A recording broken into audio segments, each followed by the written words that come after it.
नमस्कार। आज हम एक बहुत ही मशहूर और गहरे गीत के बोलों में उतर रहे हैं। सवाल यह है कि दुनिया बनाने वाले ने आखिर ये दुनिया बनाई ही क्यों? जी हाँ, ये सवाल 1966 के फिल्म तीसरी कसम के उस यादगार गीत का है, दुनिया बनाने वाले क्या तेरे मन में समाई, जिसे हसरत जयपुरी साहब ने लिखा था। बिल्कुल। और ये सिर्फ एक गीत नहीं, ये तो मतलब अस्तित्व पर, प्यार पर, दर्द पर एक पूरा चिंतन है। हाँ, आज हम इसी के गहराइयों को समझने की कोशिश करेंगे। हाँ, क्योंकि ये शुरू ही होता है सीधे बनाने वाले से सवाल पूछते हुए, काहे को दुनिया बनाई? मतलब ये मिट्टी के पुतले यानी हम इंसान, ये प्यारी सी धरती, ये सब बनाने की वजह क्या थी? और फिर वो लाइन, तूने काहे को दुनिया बनाई, जैसे एक मासूम शिकायत हो। बिल्कुल। और आगे वो कहते हैं कि दुनिया एक खेला है, जवानी एक मेला, और बनाने वाला वो बस गुपचुप तमाशा देखे। इसमें एक अजीब सी दूरी महसूस होती है ना, बनाने वाले और बनाई हुई दुनिया के बीच। हाँ, एक दूरी और शायद थोड़ी उलझन भी, जैसे हम सब किसी बड़े खेल के मोहरे हैं और कोई ऊपर से बस देख रहा है।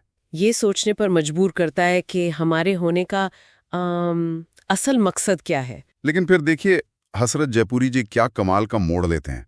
सवाल पूछने वाला अचानक जैसे बनाने वाले के मन में झांकने की कोशिश करता है। हाँ, वो लाइन, तू भी तो तड़पा होगा मन को बनाकर, ये तो गजब है ना?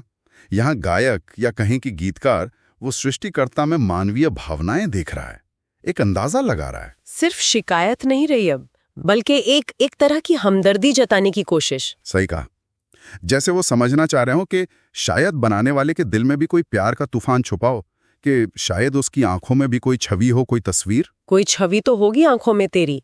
क्या ये बनाने वाले को मतलब ज्यादा मानवीय, ज्यादा रिलेटेबल बनाने की कोशिश है? बिल्कुल।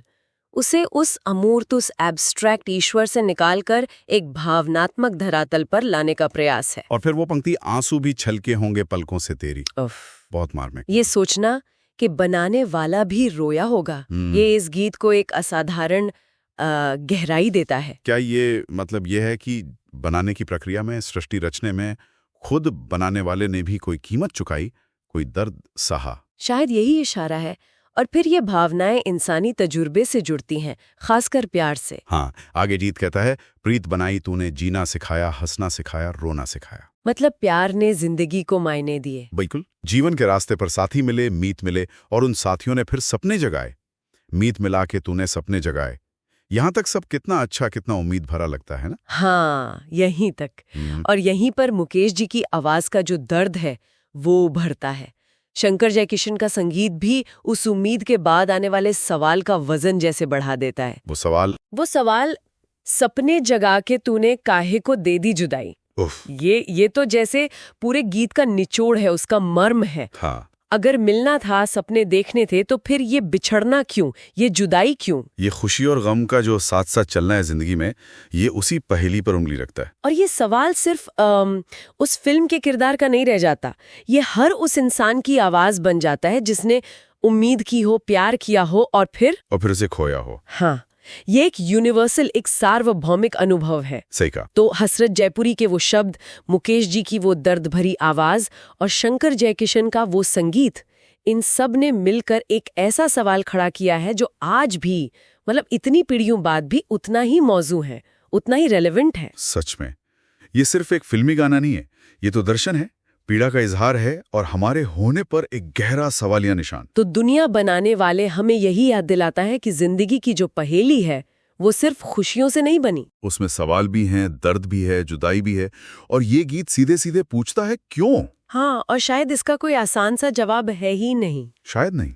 और हो सकता है गीत हमें इसी सोच के साथ छोड़ जाता है कि क्या ये सुख और दुख का ताना बाना, ये मिलन और विरह का चक्र, ये सब सृष्टि के, मतलब उसके मूल डिजाइन का ही हिस्सा है? क्या एक के बिना दूसरा मुमकिन ही नहीं? हाँ, शायद यही वो सवाल है जिस पर हम सब अपने अपने तजुर्बों की रोशनी में सोच सकते हैं।